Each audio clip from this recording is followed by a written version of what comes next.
शेतकरी बंधूंनो, बेडवर तूर लागवड करताना आपल्याला व्यवस्थापन कसं करायचे?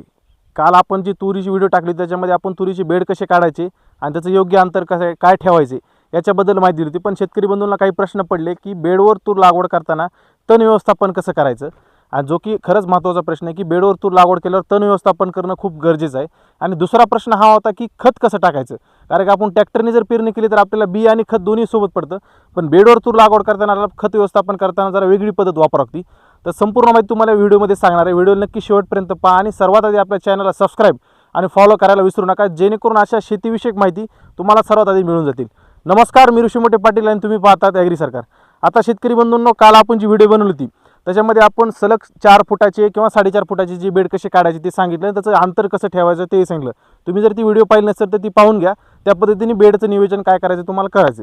आता प्रश्न येतो की तूर लागवड केल्यानंतर तण व्यवस्थापन कसं करायचे, जो की खरंच गंभीर प्रश्न आहे. कारण की बेडवरती जे शेतकरी याच्या आधी ज्यांनी तुरीची लागवड केली किंवा काही शेतकरी सोयाबीनची लागवड करतात आणि ज्यांना तण व्यवस्थापन करत नाही तो शेतकरी पुन्हा कधीच तुरीची जी लागवड आहे सोयाबीनची लागवड बेडवर करत नाही. आणि जर आपल्याला तण व्यवस्थापन करता आलं तर बेडवर सारखी तूर उत्पादनामध्ये कुठंच कमी नाही. एकरी 12 ते 15 क्विंटल उत्पादन आपल्याला सहजरित्या या बेडवर मिळतं. आणि तण व्यवस्थापन सुद्धा मी तुम्हाला सोप्या पद्धतीने सांगणार आहे.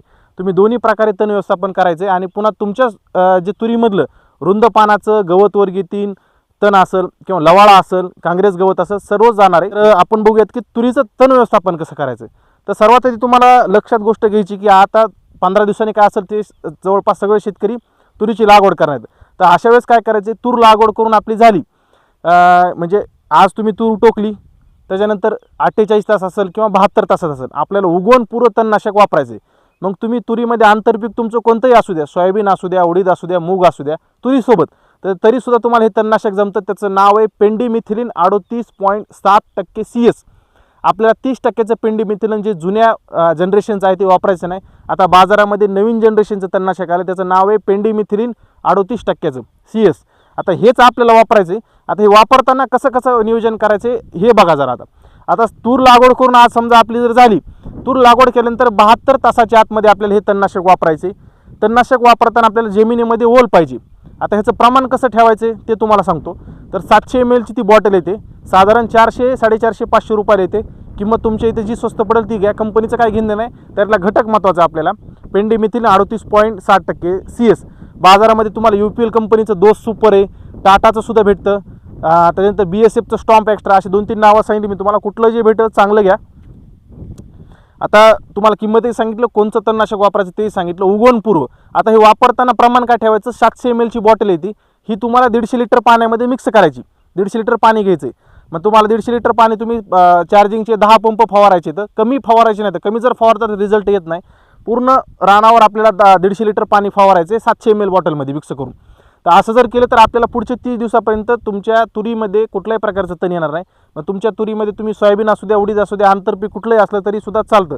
पेंडीमिथिलीन 38.7% CS हा एक पर्याय झाला मित्रांनो, तूर उगवण पूर्व, म्हणजे तूर उगवून यायच्या आधी आपल्याला हे तणनाशक वापरायचे. दुसरा एक पर्याय आहे, तो आहे स्ट्रॉंग आर्म, म्हणजे त्यामध्ये 84% डायक्लोझियम WG हा घटक आहे. आता हे सुद्धा नंबर 1 तणनाशक आहे, पण हे सोयाबीनसाठी शिफारस आहे, तुरीसाठी शिफारस नाही. पण काही शेतकऱ्यांना ज्यांनी वापरला आहे त्यांना सुद्धा याचा रिझल्ट आला आहे. तरीसुद्धा ते सुद्धा तुम्ही वापरू शकतात. 12.4 ग्रॅमची पुडी येते, ती आपल्याला 1 एकरसाठी वापरायची. मग तुमच्या फक्त लक्षात ठेवा की स्ट्रॉंग आर्म म्हणजे जे डायक्लोझियम 84% WG जो घटक आहे तो फक्त तूर आणि सोयाबीनला जमतो, इतर पिकाला जमत नाही, उडीद आणि मुगाला जमत नाही. बाकी तुम्ही कापूस जरी तुरीसोबत घ्यायचा तरीसुद्धा चालत नाही. फक्त तूर आणि सोयाबीन जर घेत असाल तर तुम्ही स्ट्रॉंग आर्म वापरू शकतात. पण माझी जर शिफारस असेल तर तुम्ही पेंडीमिथिलीन वापरा, कारण की स्ट्रॉंग आर्मची जी शिफारस आहे ती विद्यापीठ करत नाही. सोयाबीनमध्ये नंबर 1 तणनाशक तुम्ही ते स्ट्रॉंग आर्म वापरू शकतात. हे तुम्हाला 2 पर्याय आहेत उगवण पूर्व तणनाशकासाठी, तुरीच्या लागवडीसाठी. हे जरी तुम्ही फवारले तरी महिनाभर तण येणार नाही. आता दुसरा पर्याय काय की तूर लागवड केल्यानंतर आपल्याला उगवून आल्यानंतर तणनाशक कोणते देतं. तर उगवून आल्यानंतर सुद्धा तणनाशक आहेत मित्रांनो. जरी तुमचं आंतरपीक कोणचंही असू द्या, उडीद असू द्या, मूग असू द्या, सोयाबीन असू द्या, तर आपल्याला काय करायचं, बाजारामध्ये इमेजाथायपर 10% असेल हे घटक असलेले तणनाशक घ्यायचे. तुम्हाला BSFचं परशूट ह्या नावामध्ये सुद्धा भेटेल, सिलेक्टर नावाचं सुद्धा आहे ट्रॅक्टर ब्रँडचं, अशी बरंच आहेत. आणि आदामा कंपनीचं वीड ब्लॉक सुद्धा आहे, त्याच्यामध्ये सुद्धा 10% इमेजाथायपर असेल आहे. आता हे सुद्धा तुमच्या जे आहे तूर पिकातलं सोयाबीन असेल, आंतरपीक असेल, उडीद असेल, मूग असेल, तर गवतवर्गीय रुंद पानाच्या तणाचं चांगलं नियंत्रण करतं आपल्याला. फक्त तणाची अवस्था 2 पानावर पाहिजे, म्हणजे तूर उगून तूर पेरणी आपण केल्यापासून किंवा तूर लागवड केल्यापासून 14 दिवसानंतर आपल्याला हे मारायचे.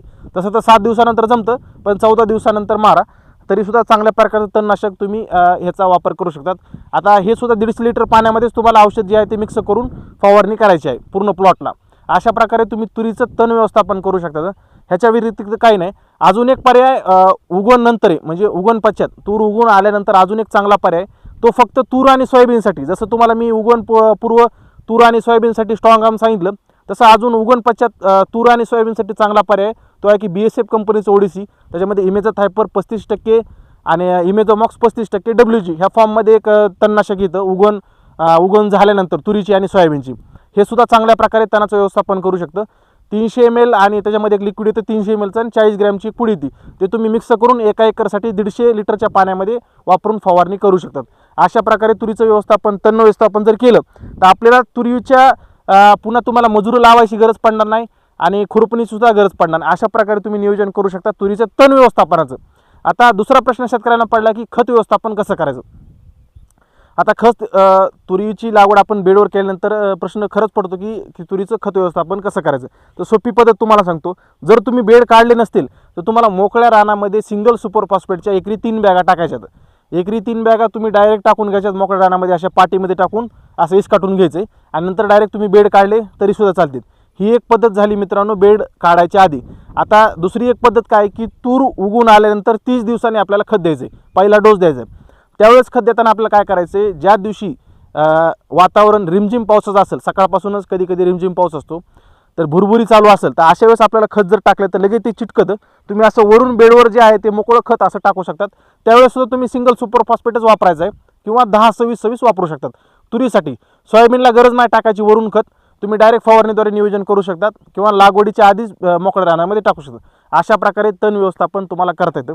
अजून एक शेतकऱ्यांना काल व्हिडिओमध्ये मला प्रश्न विचारला की तुरीची लागवड करताना बेडच्या आपल्याला ह्या बाजूला करायची, सरीच्या बाजूला बगलाला करायची का मध्ये करायची. तर शेतकरी बंधूंनो, सरीच्या आपल्याला बगलाला लागवड करायची नाही तर सेंटरला आपल्याला तुरीची जी आहे ती लागवड करायची किंवा 2-3 इंचापेक्षा खाली तरी बी आपलं तुरीचं जे आहे ते गेलं पाहिजे. एका जागेवर तुम्हाला 2 बी टाकायचे तर 2 बियामधलं अंतर आपल्याला 1 फूट 1.25 फूटपर्यंत तुम्ही ठेवू शकतात. कमीत कमी 9 इंच, 9 इंचाच्या पुढंच अंतर ठेवायचं, जवळ अंतर ठेवायचं नाही. आणि लागवड करताना सुद्धा मी सांगितलं तुम्हाला की ज्यांना पट्टा पद्धत लागवड करायची त्यांनी काय करायचं, सलग 4 फुटाची किंवा 4.5 फुटाची बेड काढायची. बेड काढल्यानंतर ज्या जवळच्या 2 सऱ्यात ह्याच्यावर तुरीची लागवड करायची सिंगल काकरीची. त्यानंतर बाजूचा बेड सुद्धा सोयाबीनला सोडायचा आणि इकडचा बेड सुद्धा सोयाबीनला सोडायचा. म्हणजे एक सरी सोयाबीन सोडायची, परत 2 सऱ्या तुरीच्या घ्यायच्यात. अशा प्रकारे तुम्ही पट्टा पद्धतीचं नियोजन करू शकतात. मग ती अंतर आपल्याला जोडओळ होतील, मध्ये 8 फुटाचं अंतर होतं. किंवा ज्याला सिंगल तुरीची ओळ लावायची अशांनी एकाच बेडवर तुरीची जे आहे ते बी लावायचं, 2 बियातलं अंतर ठेवायचं 9 इंच. मधल्या बेडवर सोयाबीनच्या तुम्ही 2 काकऱ्या घेऊ शकता. परत पलीकडे तुम्ही तुरीची 1 काकरी, परत सोयाबीनची 1 काकरी, 1 आड 1 असं तुम्ही नियोजन करू शकता. ही झाली मित्रांनो पद्धत. ह्या प्रकारे तुम्ही जी आहे ती लागवड करू शकता. ज्या शेतकऱ्यांना आंतरपीक घ्यायचं आहे तर तुरीमध्ये तुम्ही सोयाबीनही घेऊ शकतात, उडीद असेल, मूग असेल, तिन्ही पिकं तुम्हाला घेता येतात. फक्त आणि कापूससुद्धा जमतो. तर उडीद मूग असेल किंवा सोयाबीन असेल तर तुम्ही घेताना काय करायचं आहे, जो मधला बेड आपला रिकामा सोडणार आहे त्याच्या 2 बेडला ह्या वरांबावर आपल्याला टोकन करायची सोयाबीनची. मध्ये आपल्याला 1 फुटाचं अंतर बास होतं. मग तुम्ही टोकन मशीनी केली तर आपल्याला 5.5 इंचावर 1 बी पडतं किंवा 2 बी पडले तरी चालतं. अशा प्रकारे तुम्ही सोयाबीन किंवा उडीद आणि मूग हे तिन्ही जे पीक येतं अशाच पद्धतीने तुम्ही टोकन करायची. ह्या खालच्या साईडला किंवा जास्तीत जास्त इथं किंवा इथं तुम्हाला जमते टोकन करायला सोयाबीनची. हे आंतरपीक करायचं. तूर तुम्हाला मध्यभागी टोकन करायची सिंगल लाईन. हे असं नियोजन तुम्हाला करायचं आहे. काही प्रश्न असतील तर कमेंटमध्ये विचारायला विसरू नका. तसं शेतकरी बंधूंनो, ज्या शेतकऱ्यांना तुरीमध्ये मार्गदर्शन हवे, अधिक उत्पादन काढायचे, अशांसाठी आपण अतिशय माफक दरामध्ये जी आहे ती सुविधा उपलब्ध केली आहे. फक्त 99 रुपये भरून तुम्ही सविस्तर सल्ला हा तूर पिकाबद्दल घेऊ शकता. तुमचे किती प्रश्न असतील, माझं काम आहे तुम्हाला मार्गदर्शन द्यायचं. तर खालील दिलेल्या क्रमांकावर तुम्हाला संपर्क साधायचा आहे. व्हिडिओ आवडले असेल तर जास्तीत जास्त लाईक आणि शेअर करायला विसरू नका. भेटूया पुढच्या व्हिडिओमध्ये. धन्यवाद. जय महाराष्ट्र.